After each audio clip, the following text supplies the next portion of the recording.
national battle. Bowl night. Where have you been? Penn State, Notre Dame. What more could you possibly ask for? Tonight, where might the big plays come from? How do James Franklin and Marcus Freeman wield the hammer, or the shillelagh, if you will? We'll talk it up. Your Orange Bowl tonight. Also, NFL news of the day. Baltimore Ravens announcing Zay Flowers out for Saturday night. What it means for Lamar Jackson and Baltimore. Let's go around the horn. Zay Flowers, not balling. Bowl night. Poor guy. Late. Penn State, Notre Dame, the profiles for each of these teams. It's like a supervillain pointing a laser at your own personal Orange Bowl. Not so different, you and I. Defense, run game, tradition. The head-to-heads were great in the 80s. Who would remember those? The recent tradition of can they win the big game? Tonight is a big game. The big game before the biggest game, but a big game. Realy Leonard, Drew Allar. Will someone become a legend tonight? Jeremiah Love playing. Abdul Carter will be a game-time decision. Injuries for both of those big players. And yes, Marcus Freeman and James Franklin. On how will this Orange Bowl be won? Around the horn, Courtney Cronin.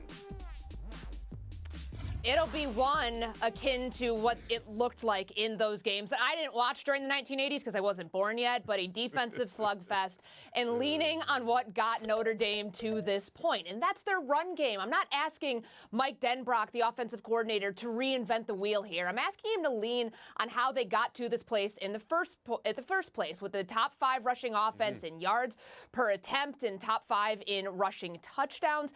To see Realy Leonard not necessarily take a back seat, but maybe a step back here. They're averaging 10 more points a game when he's averaging less than 30 pass attempts in these games. And that's better. Like, watch him use his legs in critical situations in order to get this team over the hump. Jadarian Price, Jeremiah Love, I know he's not 100%. You have plenty of weapons in this backfield to get your offense moving. I don't need him to throw for 150 yards. If it wants to be 90 the way that he did against Georgia, so be it. You're also leaning on this defense, though. The performance that they had against the Bulldogs is something that I think certainly carries over. So you think it'll be won by Notre Dame controlling the line of scrimmage and Leonard maybe using his legs? Sounds like you're leaning Irish, but I'll get to that in a second. Tim Calishaw, around the horn to you. How will tonight be won? Yeah, I too have trouble remembering the 80s, Tony. Not so much because I wasn't born, but I do know this about these teams. They're very similar teams, but I do think Penn State is a little better, a little more equipped to win this game and get to play in their first national championship in almost 40 years. You look at that Notre Dame-Georgia game. You give Notre Dame credit for winning the game.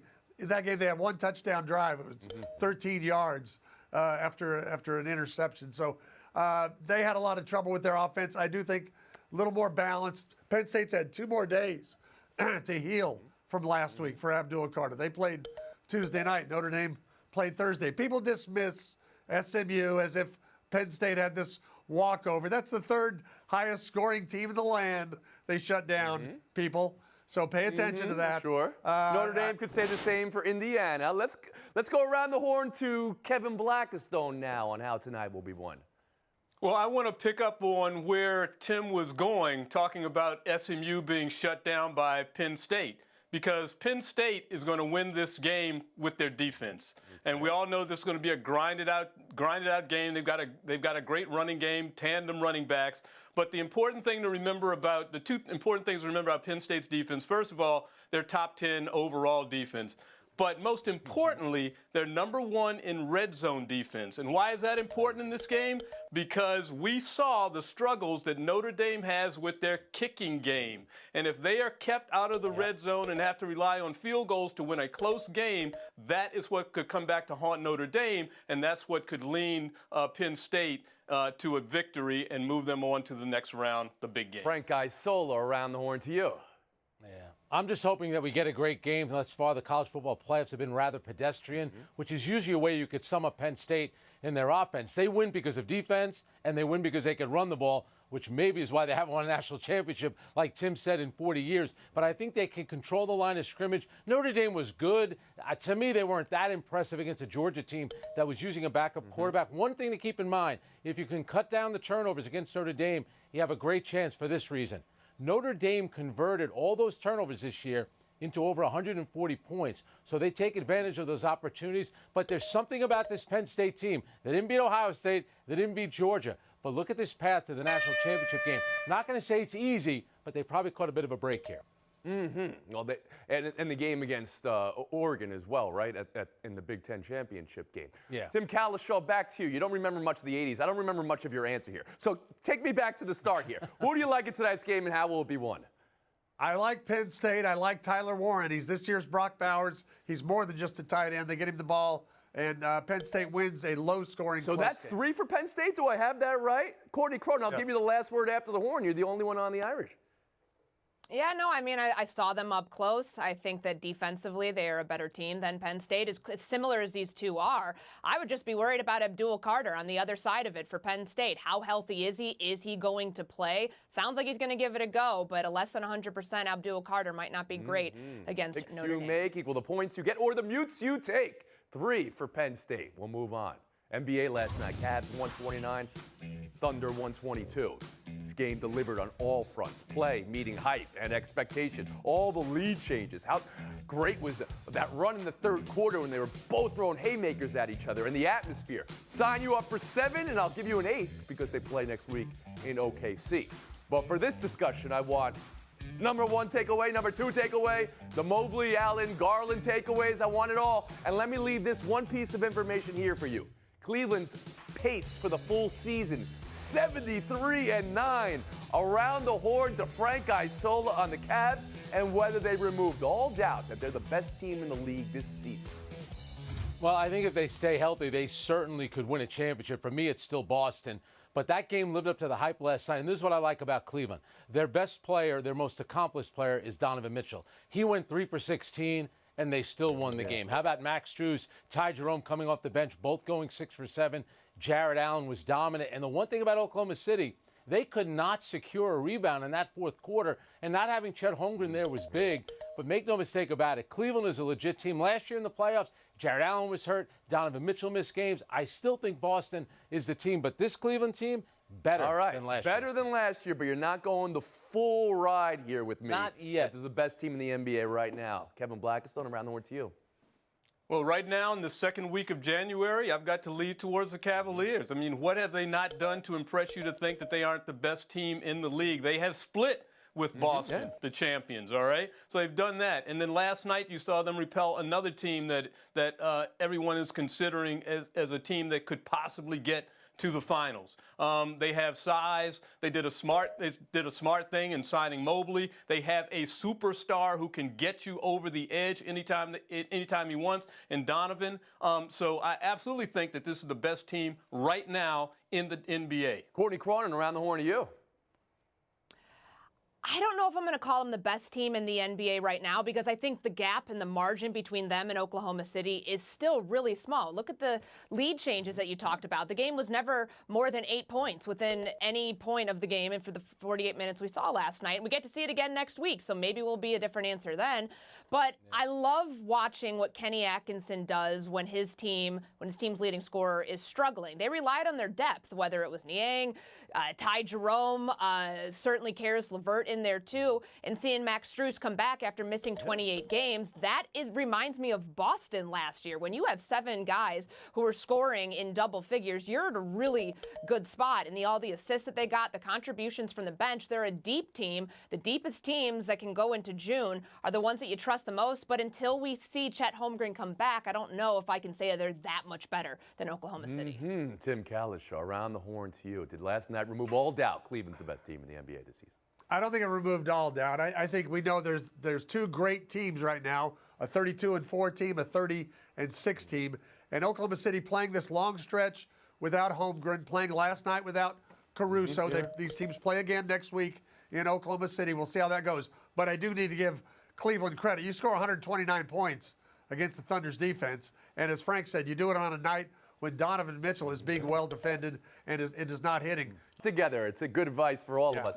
Frank, to broaden it out just a little bit, because I respect your answer here on Cleveland, but to focus on OKC a little bit too. Which team feels like the bigger sure thing to get to the finals for you? And remember one thing about OKC, no Chet Holmgren, no Alex Caruso. And this team defends. They held Boston to 27 second-half points on Sunday. So they've been on a run where they beat the Knicks on Friday, Boston on Sunday. They go on the road. They're going to be in Madison Square Garden tomorrow night.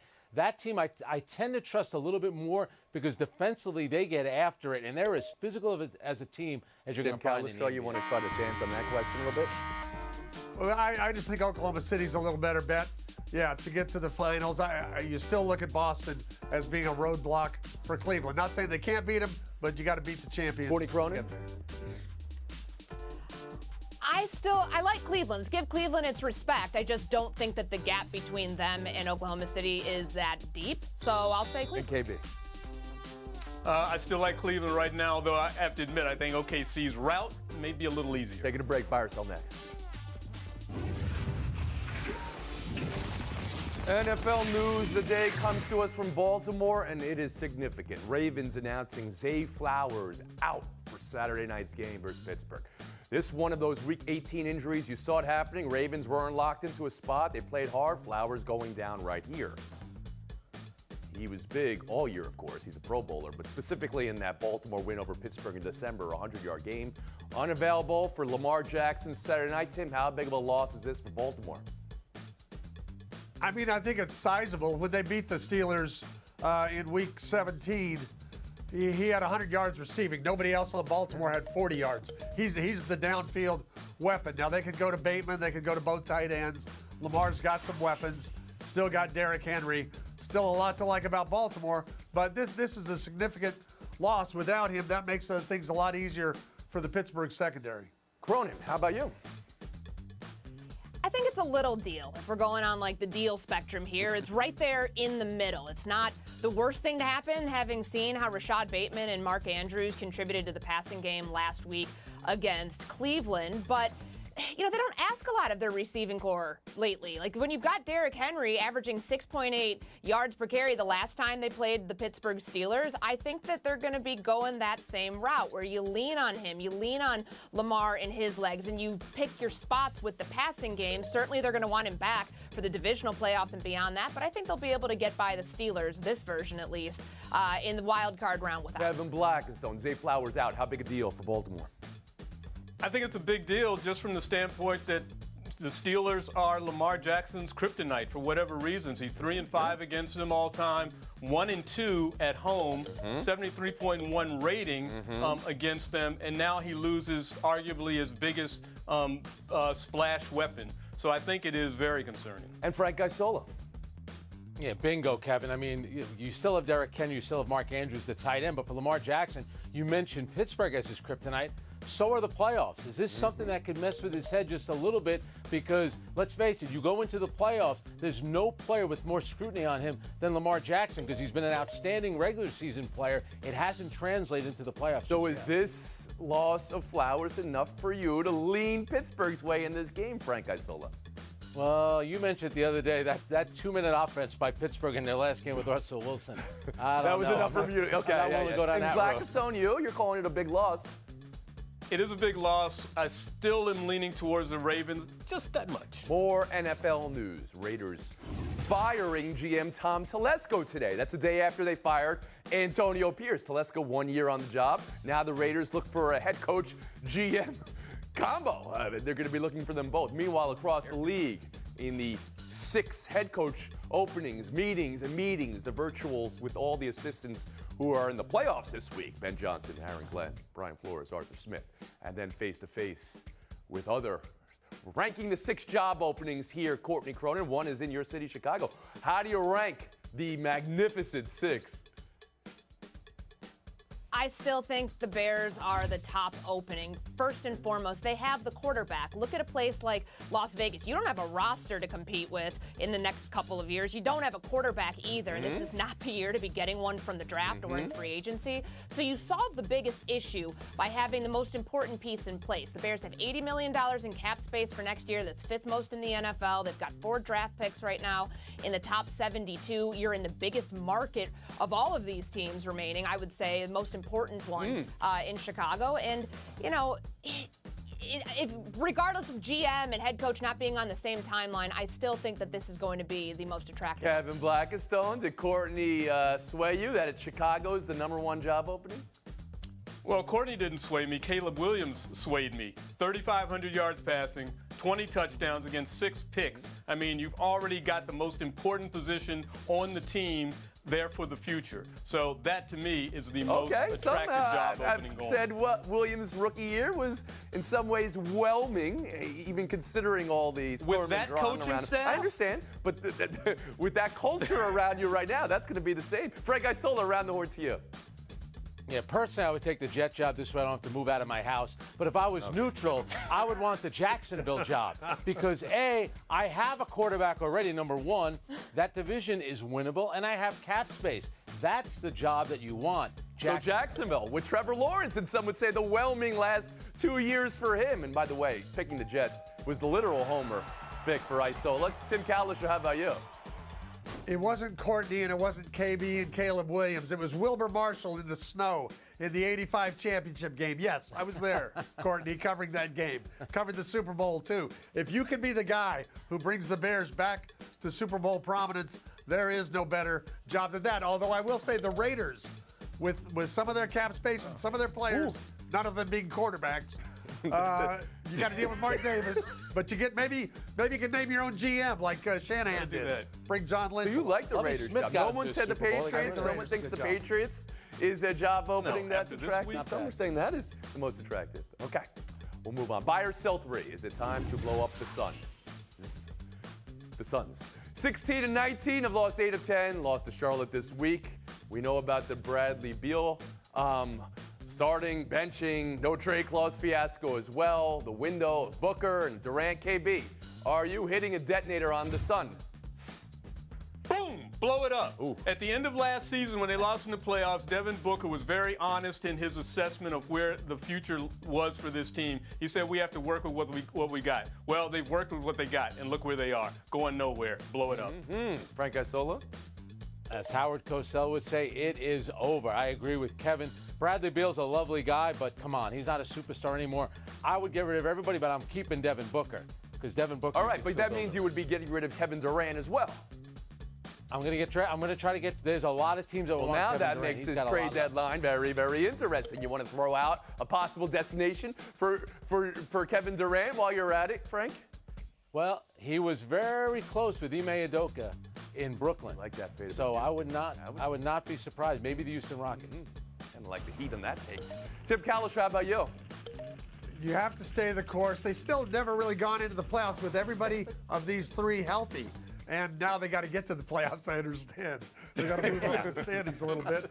But That's an issue. I'm not giving up on a Kevin Durant team. Courtney Cronin. They should blow it up. It's just going to be difficult to do that. When you insert Ryan Dunn into this lineup over Bradley Beal, they have a plus 16.2 net differential rating. So obviously it was not money well spent to bring Bradley Beal in. I just think it's going to be difficult. He has that no trade clause. Yeah, we How don't to do it move because him. it's easy. You We have do to it get because him to it's agree to hard, it Courtney first. Cronin. But you've holds got all the enough cards. points to advance. Thank you, Tim Kalisher, Frank Isola. Cronin, Blackistone, showdown next. Deion Sanders on GMA3 saying he'd consider coaching in the NFL only if he was coaching his sons. ESPN Scouts Inc. Top 200 right now. Shador Sanders, number 9. Shiloh Sanders is unlisted. Courtney, are you taking this seriously? I'm not, because there are a lot of terms and conditions that would come with Deion making a jump into the NFL. He said previously that he's happy at Colorado. I don't know if there's any team, even this coaching cycle, that would make sense for him. Kevin Blackstone? Yeah, you know, I'm not going to dismiss it because Deion has gotten his way so far everywhere he's been, taking his sons with him. So if he can take his #1 ranked quarterback son, sure, it could happen. But how could he do that? I don't understand, especially if Shador's not in the top now 5 to 8 or 9. It seems like there's too much. This is not LeBron and Bronny. We'll move on. NHL announcing their stadium series for next season. And the host teams has drawn everybody's attention because it's the Florida Panthers, where the Marlins play, and the Tampa Bay Lightning, where the Buccaneers play. Outdoor hockey in Florida. KB, good idea, great idea, or what could possibly go wrong? What could possibly go wrong? You know what? Maybe they should call the Building Museum here in Washington, D.C. right now, which just laid down a plastic ice sheet so people could skate indoors without having to worry about cold weather. That's ridiculous. Come on. I just need people to stop overcomplicating this. If you're playing hockey outdoors, why don't you play it in the land of 10,000 frozen lakes at this time of year? Put it on a pond in Minnesota somewhere and call I it love a day. this idea. You know, because have a running clock. When the ice runs out, game's over. That's it. Kevin Blackstone. That's no good. 30 seconds face time. Just one last celebration for President Jimmy Carter, number 39. A great sports fan, grew up playing tennis, played tennis at the White House, was the first president to bring all 3 major championship teams to the White House, brought 400 people from NASCAR to the White House for a celebration because he loved NASCAR. Also loved playing softball, was a great runner, ran cross country at Navy. Thank you, Jimmy Carter, for what you did for sports. Thank you, Kevin Blackstone. We'll see you guys tomorrow. Oh, well, A.J. Brown, who practiced for the first time today because of a knee injury, El. That's right, Kevin. Commanders cornerback Marshawn Lattimore will face the Bucs on Sunday after missing 2 weeks with a hammy injury. Great drama with him and Mike Evans, the Tampa Bay Bucs receiver. They've actually had a lot of battles over the years. But the Ravens will not have leading wide receiver Zay Flowers tomorrow against the Steelers. He hurt his knee in the season finale against the Browns. He had over 1,000 receiving yards and made his first Pro Bowl. And with that, senior NFL writer Jeremy Fowler joining us to get us ready for the weekend. Let's stay with that Steelers-Ravens game. And George Pickens causing quite a stir in Pittsburgh. What? No surprise. Who knew? What's the latest here? It's been that way for the last 3 years, Kevin. They are expecting big plays from George Pickens. They believe that when he's good, he's a tone setter. As one person with the team told me, when he's working hard and he's in the right place, he is a guy who can wear a gold jacket when he's done. He's that talented. But that's the problem. It's been erratic. So they don't know exactly what they're going to get week to week. They are expecting big plays for him to keep the Ravens defense honest. But I was told from other teams to watch for Pat Freiermuth, the tight end, because they're going to sag on Pickens a little bit over the top. They're hoping Freiermuth can get it done over the middle, get some easy yards for him. Chargers getting healthy at the right time. They got running back J.K. Dobbins. He's questionable, but is expected to go. He's got a little bit of an ankle knee issue he's been dealing with really for the last 2 months, but he's their 1,000-yard back ready to go. And then Quentin Johnston, who had a huge game, nearly 200 yards last week, career high.